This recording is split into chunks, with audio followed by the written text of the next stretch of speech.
Boleh dalam rumah tangga seperti itu. Nggak boleh menjalani hidup rumah tangga seperti itu. Dalam rumah tangga tidak boleh ada yang merasa takut. Tidak boleh istilahnya istri takut suami atau suami takut istri. Wah, ada suaminya mau jenggotan beliau, tapi kalau sama istrinya, ya. Nggak boleh hidup tuh rasa takut, nggak boleh, tapi nyaman. Dan termasuk kalau seandainya ada seorang istri tidak berani mengingatkan suaminya, ini yang salah suaminya. Berarti suaminya seram dia. Mau ngingetkan saja kok tidak berani, kenapa sih? Atau sama, ada seorang suami memang ada ngadep ke saya, tidak berani mengingatkan istrinya. Kenapa? Kalau sudah diingatkan cemberutnya sebulan. Itu ada, nggak boleh ya. Jadi itu adalah laki-laki model tipe yang tidak dibenarkan semacam itu. Dia tidak akan mendidik anak lembut juga. Akhirnya anaknya akan terdidik serupa. Kenapa? Bapaknya begitu, nanti begitu. Itu kalau di rumah begitu, di luar juga sama dia. Keributannya begitu. Kalau punya keinginan seperti itu. Karena itu watak jelek. Ego namanya. Bahkan tandanya orang beriman itu urusannya syura bainahum, musyawarah yang baik, menerima, ada saat memberi dan ada saat menerima, ada saat mengingatkan, saat diingatkan. Kalau ada yang punya suami seperti itu, istighfar yang banyak, sering sedekah pada anak yatim biar lembut hati suami, kemudian suruh ngaji juga, barangkali dengar tobat semuanya. Kalau ada suami yang keras kepala, tolong tobat. Itu nggak indah.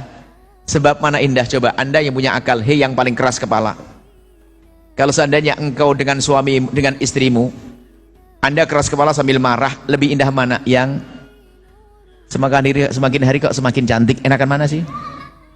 Ngomong yang lembut apa sih susahnya? Ngomong yang baik apa sih susahnya? Kenapa harus kasar dengan pasangan?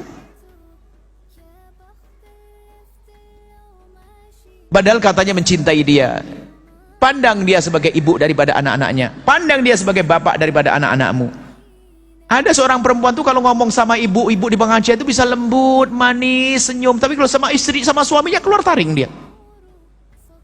Ada emosi, ada pengakuan. Ya bu ya, kenapa saya itu bingung? Saya tidak mau seperti ini. Cuman setiap saya ketemu suami saya, kok emosi saya? Ada ndak? Mengaku benar harus ada. Nggak boleh begitu, itu jelek ya. Nggak boleh. Namanya mengekang hawa nafsu itu adalah mujahadah yang hebat. Dipikir kalau saya marah itu istriku, oh ibu dari anak-anakku, lebih dari itu umat Nabi Muhammad sallallahu alaihi wasallam. Ada hitungannya loh ya kezaliman.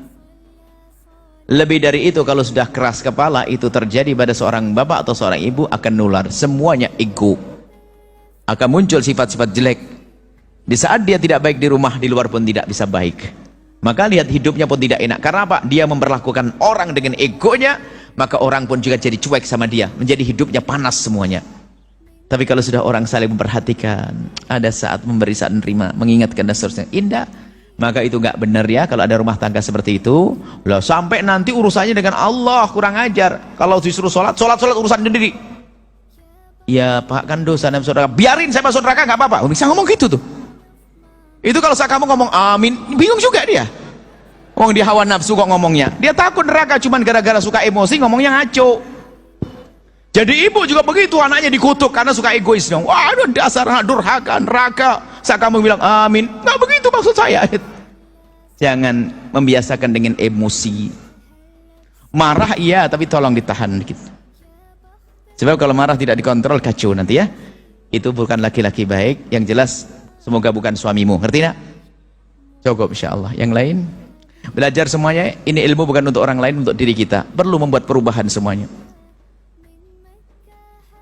Ada saat-saat wanita, Anda harus minum obat pereda, bukan obat beneran. Itu ada saat-saat, misalnya di saat menjelang haid, kesabarannya ditambah ya. Kalau sudah menjelang haid itu sudah mulai emosinya naik. Awas hati-hati. Anda paham kalau sudah hari-harinya, kalau marah-marah pun Anda harus ngerti. Jadi kalau istri mulai marah-marah, aduh bentar lagi haid nih kayaknya. Ini bapak haid hari ini. Maklum. Itu saja sudah. Enggak usah dipikiri. Karena Anda tidak pernah merasakan haid. Ada sakit perutnya, macam-macam. Kasihan itu perempuan. Harus sayang itu.